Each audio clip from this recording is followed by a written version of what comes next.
RBS Business Research Academy तरफ़ां तव्हां सभी दोस्तनि खे हिन ॿी वीडियो में भली कार चवां थो। अॼु हिन वीडियो जेको मज़मून आहे उहो आहे स्क्यूनिस एंड कर्टासिस। दोस्तो आऊं जेका हीअ नंढी सीरीज़ जेका ठाही आहे स्पीसीज़ ते ख़ासि तौर ते इन में डिस्क्रिप्टिव स्टेटस जे हवाले खां डिस्कस करे रहिया आहियूं। इन खां अॻु में हू डिस्कस कयो आहे the measures of central tendency ऐं इन खां पोइ डिस्कस कयो आहे measures of dispersion. Measures of central tendency में डिस्कस कयो आहे मीन, मोड, मीडियन ऐं उन खां पोइ डिस्पर्शन जेके मेयर्स आहिनि जंहिंमें डेटा जी असां पखे ॾिसंदा आहियूं डेटा असांजी कीअं फैलियल आहे या डेटा जो फैलाव ॾिसंदा आहियूं उन में मां डिस्कस कयो आहे range, variance and standard deviation. अॼु हिन वीडियो में measures of distribution the data कीअं तक़सीम थियल आहे तव्हांजी उनखे ॾिसंदासीं जंहिंमें ॿ मेयर आहिनि स्क्यूनिस एंड कर्टासिस। मुंहिंजो नालो डॉक्टर रहीम बख्श सुमरो आहे, मां शाबती यूनिवर्सिटी सां तालुक़ु रखां थो ऐं हिन वीडियो में पहिरियां आउं डिस्कस कंदुमि थियोरिटिकली त स्क्यूनिस एंड कर्टासिस छा हूंदी आहे, उनखे कीअं आइडेंटिफाई कजे ऐं जेकॾहिं तव्हांजी डेटा में स्क्यूनिस या कर्टासिस अची थी वञे त उन स्क्यूनिस या कर्टासिस खे ख़तमु कीअं कजे, उनजा कहिड़ा मेथड आहिनि, उनजा 3 मेथड आहिनि जेके वीडियो जे आख़िर में डिस्कस कंदासीं। अचो त अॻिते वधूं। दोस्तो मुंहिंजी जो कोशिशि आहे त जेका एसपीसी जेके शयूं आहिनि उहे डिस्कस स्मार्ट डोज़ में तव्हां ताईं पुॼाए हुजनि, छो त जीअं असां इन्हनि शयुनि खे सम्झी सघूं आसानी। छा आहे जो statistic is not a cup of the T for everyone. इन लाइ लाज़मी आहे त उन शयुनि खे आसानी सां इनखे आहिस्ते आहिस्ते डिस्कस कजे त माण्हू त जीअं तव्हां दोस्त इन शयुनि खे सम्झी सघो। ऐं साॻी ॻाल्हि मेयर्स ऑफ सेंट्रल टेंडेंसी ऐं मेयर्स ऑफ डिस्पर्शन अॻु में डिस्कस थी विया आहिनि ऐं मेयर्स ऑफ डिस्ट्रीब्यूशन हाणे डिस्कस थी रहिया आहिनि। हाणे हीउ तव्हांजे साम्हूं आहे हिकिड़ो पंहिंजो बार ग्राफ आहे जंहिंमें तव्हां ॾिसो था त इन में मुख़्तलिफ़ डेटा पॉइंट्स आहिनि जेके डेटा पॉइंट्स शुरू थियूं थियनि 1 खां वठी करे 405 ताईं 15 ताईं मुख़्तलिफ़ डेटा आहिनि ऐं हीअ डेटा में हीअ बार आहिनि जेके असांखे हाणे बार जे मथां हिकु लाइन आहे तव्हां ॾिसी रहियो आहे ब्लैक काले कलर जी लाइन, इहा लाइन आहे त इहा डेटा जी नॉर्मलिटी चेक करी आहे। इन जो मक़सदु आहे त हीअ जेका डेटा आहे उहा नॉर्मली या बेल शेप जेका डेटा आहे यानी नॉर्मली डिस्ट्रीब्यूटेड डेटा आहे। हाणे इन में जेको आहे जंहिंमें अहिड़े क़िस्म जी डेटा जो शेप तव्हांखे मिले थो त इन जो मक़सदु असांजी डेटा नॉर्मल आहे। दोस्तो कुझु वीडियोस में जेके मुंहिंजी पयूं आहिनि मुंहिंजी यूट्यूब चैनल ते जंहिंमें मां लीनियर रिग्रेशन जा कुझु अज़म्पशन्स जेके डिस्कस कया आहिनि। इहे टोटल 8 अज़म्पशन्स आहिनि, उन मां हिकिड़ो अहम तरीन जेको अज़म्पशन आहे उहो आहे नॉर्मलिटी। जेके तव्हांजी डेटा नॉर्मल आहे त पोइ तव्हां उन ते मल्टीपल रिग्रेशन रन करे सघो था, छो जो इन ते ई असां जेका तय कंदा आहियूं त डेटा जेके तव्हांजी नॉर्मल आहे त असां पैरामीट्रिक टेस्ट तरफ़ वेंदासीं ऐं जेके डेटा नॉन नॉर्मल आहे त असां पोइ नॉन पैरामीट्रिक टेस्ट जे तरफ़ वेंदासीं। इन करे हिन ग्राफ जी तमामु घणी अहमियत आहे जंहिंमां असां सम्झंदासीं त असांजी डेटा उहा नॉर्मल आहे त पोइ पैरामीट्रिक डेटा तरफ़ वेंदासीं, जेके नॉन नॉर्मल आहे त पोइ नॉन पैरामीट्रिक डेटा तरफ़ वेंदासीं। हाणे तव्हां ॾिसो त स्क्यूनिस जेका हिते आहे उहा असांजी 0 आहे। हिन में तव्हांखे ॾिसो स्क्यूनिस जेका उहा असांजी 0 आहे, यानी सिमेट्रिक डिस्ट्रीब्यूशन 0 आहे, यानी हिन में कंहिं बि क़िस्म जो को झोल या कंहिं हिकिड़े पासे ॾांहुं डेटा जेको आहे उहा जमा कोन थी वई आहे। ॿई पासा जेके आहिनि जेके हिन में उहे ॿई पासा तव्हां ॾिसो था त उहे ॿई बराबरि आहिनि, इवन आहिनि ॿिन्ही पासे ॾांहुं। ऐं हीउ स्क्यूनिस जो फॉर्मूला आहे। हाणे स्क्यूनिस आहे छा त skewness is a measure the extent to which distribution deviates from the symmetry, यानी सिमेट्री अराउंड द मीन, यानी मीन जेको था मीन जे चौधारी जेतिरी डेटा वेझी हूंदी त यानी ओतिरी डेटा में स्क्यूनिस घटि आहे ऐं जेकी डेटा जी डिस्ट्रीब्यूशन जा पखेड़ उहा तव्हांजे मीन खां जेतिरी परे हूंदी त उन में उहा स्क्यूनिस एतिरी वधीक हूंदी। हाणे उहा मीन जे खाॿे तरफ़ या साॼे तरफ़ जंहिं बि तरफ़ जेको आहे जेतिरी डेटा परे हूंदी त उहा स्क्यूनिस ओतिरी उनजी वधंदी। स्क्यूनिस जा जेके वैल्यूज़ आहिनि the value of 0 represent the symmetric or over evenly balanced, यानी इन जो मक़सदु आहे त डेटा तव्हांजी ॿिन्ही पासनि खां जेके उहा बैलेंस थियल आहे। जीअं असां हिन में ॾिसी सघूं था असांजी डेटा जेका आहे उहो ॿिन्ही तरफ़ खां इवनली, यानी इवनली माने बराबरि, यानी हीअ जेके तव्हांजो हीअ मीन आहे हीअ लाइन त इन ॿिन्ही पासे खां डेटा मुकमल बराबरी सां उहा तक़सीम थियल आहे। ऐं तंहिंखां पोइ आहे त पॉज़िटिव स्क्यूनेस। पॉज़िटिव स्क्यूनेस जो मक़सदु छा आहे त जॾहिं तव्हांजी greater number of smaller peaks to the right, sorry, ही राइट थींदो त तव्हांजी राइट ते जेकॾहिं तमामु घणी डेटा आहे, यानी उहा जेको डेटा जो जेको घणो जेको तादाद आहे उहो तव्हांजी जेकॾहिं राइट हैंड ते आहे त असां हुनखे पॉज़िटिव स्क्यूनेस चऊं था। इहो लेफ्ट न आहे पर ही राइट आहे। पर जेकॾहिं नेगेटिव जेको स्क्यूनेस आहे, यानी डेटा जेका उहा साॻी जेके तव्हांजी लेफ्ट ते तमामु घणी आहे त असां हिनखे नेगेटिव स्क्यूनेस चऊं था। यानी तव्हांजी डेटा में नेगेटिव स्क्यूनेस हुजे या पॉज़िटिव स्क्यूनेस ॾिसे, असल में ॿई जेके आहिनि उहे तव्हांजी डेटा जी नॉर्मलिटी ख़िलाफ़ जेको आहे उहे ख़राबु आहिनि, उहे ठीकु न आहिनि। इन करे असांखे इन डेटा खे दुरुस्त करणो पवंदो। हाणे दुरुस्त करण तरीक़ा कहिड़ा आहिनि उहे आख़िर में मां तव्हांखे ॿुधाए थो वठां त टे तरीक़ा आहिनि जंहिं तरीक़े सां तव्हां डेटा जी स्क्यूनेस खे ख़तमु करे सघो था। हाणे स्क्यूनेस जा वैल्यूज़ कहिड़ा आहिनि जंहिंमां असांखे ख़बर पए त जेकॾहिं ही वैल्यू हूंदो त असांजो जेको आहे, हाणे इन जो जेको रेंज आहे उहो आहे +1 खां -1 या -1 खां +1। इन ॿिन्ही जे विच में जेकॾहिं असांजी डेटा आहे त इन जो मक़सदु आहे त असांजी डेटा नॉर्मल आहे। पर इन ॿिन्ही खां यानी +1 खां, यानी +1 खां ईअं सम्झो त 1.1 आहे, 1.5 आहे, 2, 3, 4, 5, जेकॾहिं अहिड़े क़िस्म जा डेटा वैल्यूज़ तव्हां अचनि था त पक ॼाणो तव्हांजी डेटा स्क्यूड आहे, यानी पॉज़िटिवली या राइटली स्क्यूड आहे। हाणे इन में तव्हां कीअं ख़बर पए, इन जो हिकिड़ो बार ग्राफ निकिरंदो आहे जंहिंमें असां हिकिड़ो कर्व ॾींदा आहियूं। उहो असां जॾहिं असां प्रैक्टिकल तरफ़ ईंदासीं त उहो मां तव्हांखे सम्झाईंदुमि त उहो बार ग्राफ कीअं निकिरंदो, ऐं असां उन में हिकिड़ो प्रैक्टिकल हिकिड़ो कर्व ॾींदा आहियूं, नॉर्मल डिस्ट्रीब्यूशन जो कर्व, जंहिंमां असांखे ख़बर पइजी वई त डेटा असांजी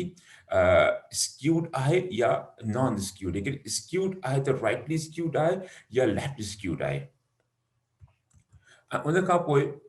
असांजो ॿियो जेको आहे द वैल्यू इज़ लेस देन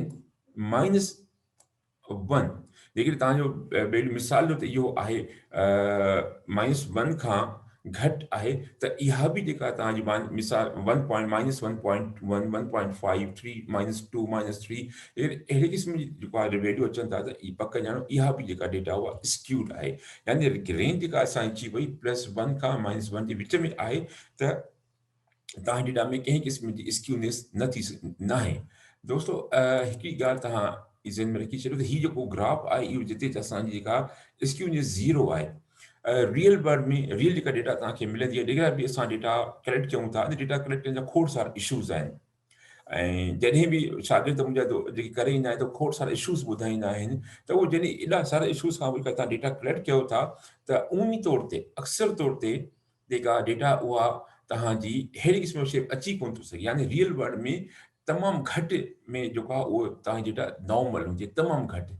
त इन जे करे हिते असांखे हिकिड़ी रेंज ॾिनी वई आहे त इन रेंज जे अंदरि जेके तव्हांजी डेटा आहे त उहा डेटा ठीकु आहे। थोरी घणी स्क्यूनेस ज़रूरु हूंदी तव्हांजी डेटा में, उन करे रेंज ॾिनी वई आहे।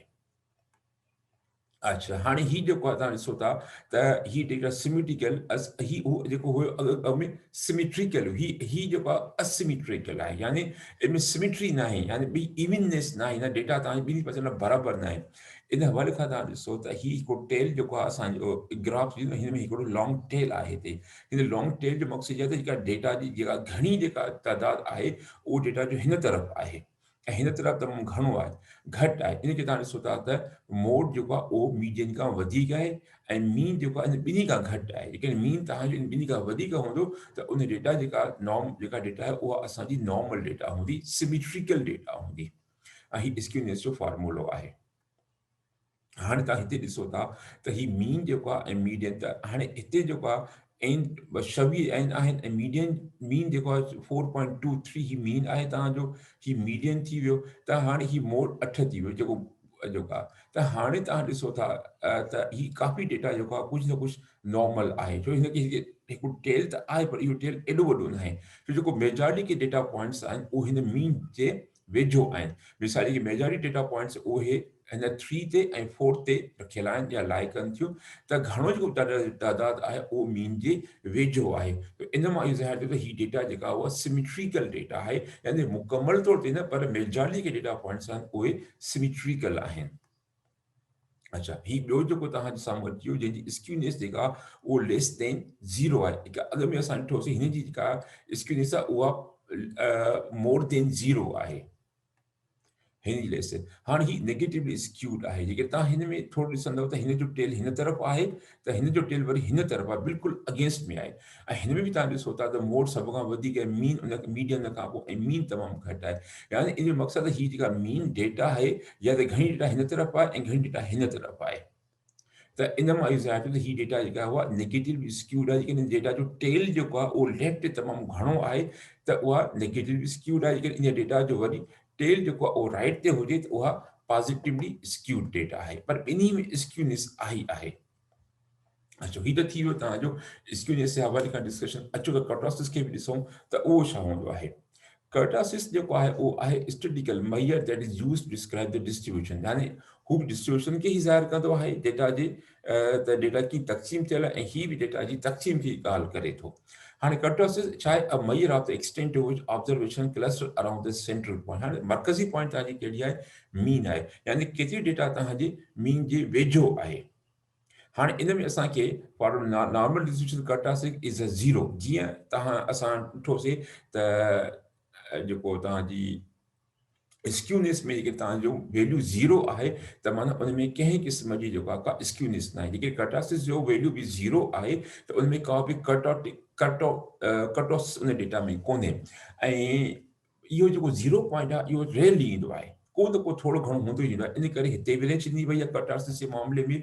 ऐं स्क्यूनेस जे मामले में असांखे रेंज ॾिनी वई आहे हाणे कर्टोसिस जा ॿ टाइप्स आहिनि लेप्टोकर्टिक यानी data values are more peaked positive kurtosis than the normal यानी उहा डेटा जेका उहे ख़ासि ॾींहुं न जबल हिकिड़ी पीकनेस हूंदी आहे जेका उहो मिली करे हिकिड़ी तह ठाहींदियूं आहिनि जबल वांगुरु हिकिड़ी पीकनेस ठाहींदियूं आहिनि त अहिड़ी क़िस्म जी जेके असां पॉज़िटिव कर्टोसिस चऊं था ऐं ॿियो platykurtic data are flatter and more spread along the axis यानी जेके उहे फ्लेटर आहिनि काफ़ी जेको आहे हाणे इहो कॉन्सेप्ट लेप्टोकेट मां तव्हांखे ॾेखारियो हिन खां पोइ त तव्हां इनशाला सम्झी वेंदो त लेप्टोकेट कर्टोसिस जो कॉन्सेप्ट प्लेटिकर्टिक जो कॉन्सेप्ट छा आहे प्लेटिकर्टिक जो जेको आहे हीउ नेगेटिव आहिनि ऐं लेप्टोकेटिक इहे असांजा पॉज़िटिव आहिनि हाणे ही असांजे साम्हूं अचो kurtosis refer to flatness or peakness या त डेटा फ्लैट हूंदी आहे ये तव्हां ॾिसी सघो था त ही प्लेटिकर्टिक ही जेका डेटा आहे ही ॻाल्हि लाइन में त ही डेटा जेका आहे तव्हांजी उहा बिल्कुलु जेका हेठि किरी पई आहे यानी हिकिड़ी फ्लैटनेस जेका आहे हिकिड़ी थोरी जेका उहा क्रिएट करे थी या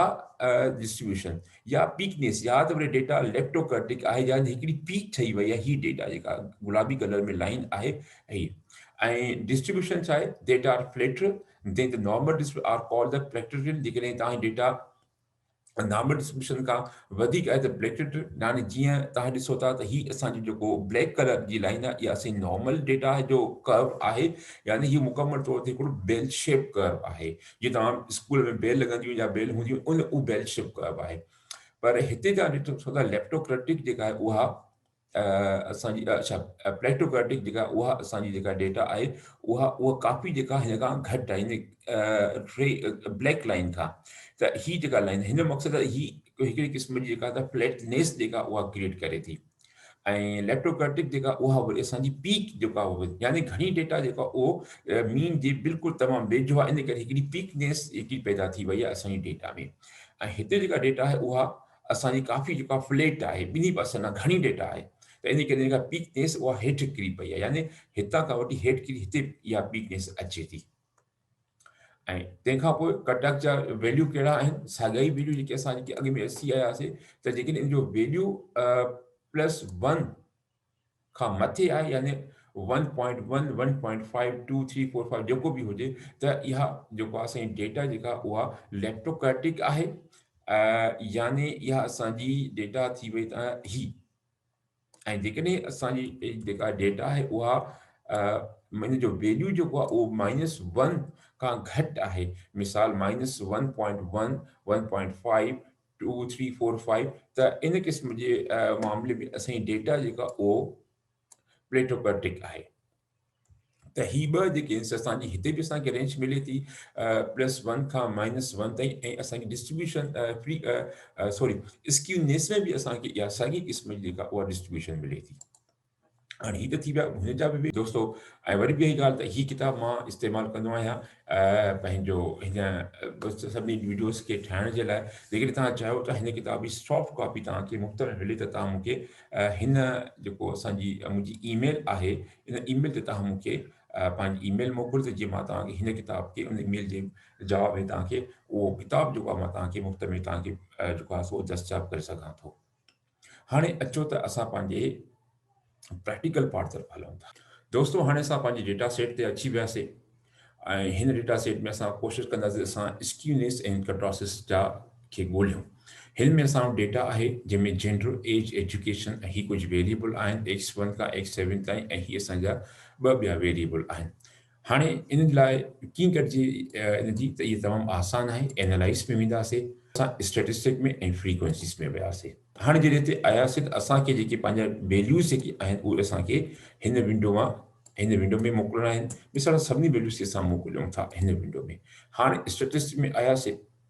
ऐं हिते जीअं अॻु में बि मां ॻाल्हि कई त हीअ जेके मेयर्स आहिनि इहे मेयर्स ऑफ सेंट्रल टेंडेंसी आहिनि ऐं ही मेयर्स आहिनि उहे डिस्पर्शन जा मेयर्स आहिनि। 6 मेयर्स आहिनि उहे असांजा जेके मेयर उहे डिस्ट्रीब्यूशन जा मेयर आहिनि जंहिंमें 2 मेयर आहिनि। हाणे असां इन ॿिन्ही ते कमु करणु चाहियूं था ऐं उन खां पोइ असां चार्ट में वेंदासीं। हिते चार्ट में जेको मां ॻाल्हि कई त हिस्टोग्राम असां सिलेक्ट कंदासीं, बार चार्ट न बल्कि हिस्टोग्राम सिलेक्ट कंदासीं। ऐं हीअ जेको लाज़मी आहे त show normal curve on histogram. हिन खे तव्हांखे लाज़मी चेक कयो त हिन सां हिकिड़ो नॉर्मल कर्व अची वेंदो। जेकॾहिं हिनखे चेक न कयो हिस्टोग्राम त अची वेंदो पर असां हिकिड़ो नॉर्मल कर्व असांजो न ईंदो। ऐं कंटिन्यू कयो ऐं हाणे हिन फ्रीक्वेंसीज़ जेके आहे इन खे तव्हां ख़तमु करे छॾियो। इहे जेके ईंदो त तमामु जीअं त वेरिएबल्स आहिनि घणा ऐं तमामु घणा टेबल अची वेंदा तव्हांजे साम्हूं ऐं शायदि ॾाढो ॾुखियो थी वञे थो तव्हांजे लाइ त इनखे हिक खे कीअं तव्हां सम्झी सघो। इनखे तव्हां इनखे अनचेक कयो त बहितरु आहे। हाणे सिर्फ़ु जेके रिज़ल्ट्स ईंदियूं तव्हांजूं उहे स्क्यूनेस ऐं कर्टोसिस जूं ईंदियूं ऐं इन खां पोइ तव्हां हिनखे ओके कंदासीं। जीअं असां हिनखे ओके कयोसीं त असांखे ही डेटा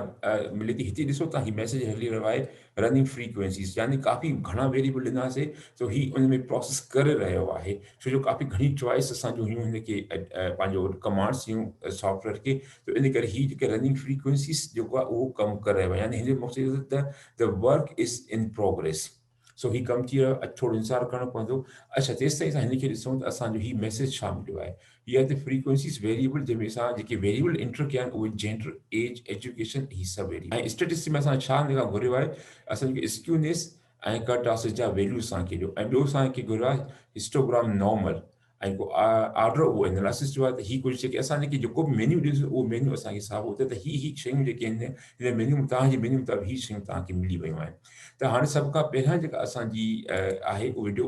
पंहिंजो टेबल आहे उहा आहे स्टैटिस्टिक्स, जंहिंमें असांखे कुझु वैल्यूज़ मिलनि था। हिन में असांजा वैल्यू स्क्यूनेस जा वैल्यूज़ बि आहिनि ऐं प्लस में कर्टोसिस जा वैल्यूज़ बि असांखे मिली था वञनि। अच्छा ऐं तंहिंखां पोइ ही वैलिड ऐं मिसिंग वैल्यूज़ बि आहिनि ऐं हिन में तव्हांखे जेंडर, एज, एजुकेशन सभिनी जा वैल्यूज़ असांखे मिली विया। हाणे अचो त वन बाय वन ॾिसूं त असां जीअं त इंट्रस्टेड आयासीं स्क्यूनेस में त ही स्क्यूनेस जा वैल्यूज़ आहिनि। हाणे स्क्यूनेस में जेके असां ॾिसंदासीं त जेंडर जी का बि स्क्यूनेस न ईंदी आहे, छो जो उन में तव्हां उनखे कीअं डिस्ट्रीब्यूट कंदव पॉइंट्स में त उहो मुमकिन ई न आहे। इन करे जेंडर जी बाक़ी एज तव्हांजी अची वेंदी ऐं एज खां वठी करे ही वैल्यू जेके बि आहिनि तव्हांजा उहे स्क्यूनेस जा वैल्यूज़ आहिनि। हाणे तव्हां हिन में ॾिसंदव त जेके बि असांजा वैल्यूज़ आहिनि यानी ही 0.022 0.09 ही जेके सभु वैल्यूज़ आहिनि 0.9 ही जेको एक्सट्रीम जेको वैल्यू आहे इहो वैल्यू थोरो हल्को जेको असांजी उन रेंज खां ॿाहिरि आहे। बक़ाया ही सभु वैल्यूज़ जेके असांजे उन रेंज में आहिनि। हाणे कुझु असां में वैल्यूज़ जेके उहे प्लस में आहिनि ऐं कुझु असांजा माइनस में आहिनि। हाणे माइनस में हुजनि या प्लस में हुजनि इहो मसइलो न आहे, छो असांखे पंहिंजी रेंज खे पंहिंजे ज़हन में रखिणो आहे त जेका स्क्यूनेस जी रेंज +1 खां -1 ताईं ही जेके बि वैल्यूज़ आहिनि सवाइ x3 जे उहे सभु असांजे जेके इन रेंज में विझंदा आहिनि। हाणे अचो त इन जा जेके ग्राफ आहिनि उहे असां ॾिसूं मिसाल ही ग्राफ असांजो अची वियो। हाणे जेको असांजो पहिरियों x1 जो ग्राफ आहे उन में तव्हां ॾिसो था त तव्हांखे ॾाढो हिकिड़ो फाइन क़िस्म जो जेको आहे मिले थो, छो जो हिन जेका असांजी जेको वैल्यू आहे उहो विदिन द रेंज आहे। इन जे करे थोरी हल्की जेको आहे माइनर क़िस्म जी जेका तव्हांखे ॾिसो था त हिन में पंहिंजो आहे स्क्यूनेस आहे, पर छो जो इहा स्क्यूनेस विदिन रेंज आहे इन जे करे। ऐं हीउ जेको ग्राफ हुयो हीउ जो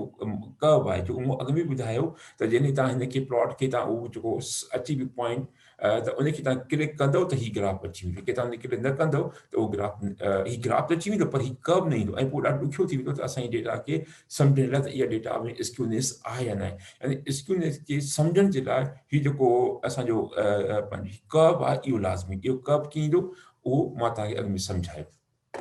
x2 खे असां ॾिसूं था त हिन में बि थोरी हल्की जेका आहे उहा स्क्यूनेस आहे, पर ठीकु आहे, इहा स्क्यूनेस वरी बि विदिन द रेंज आहे।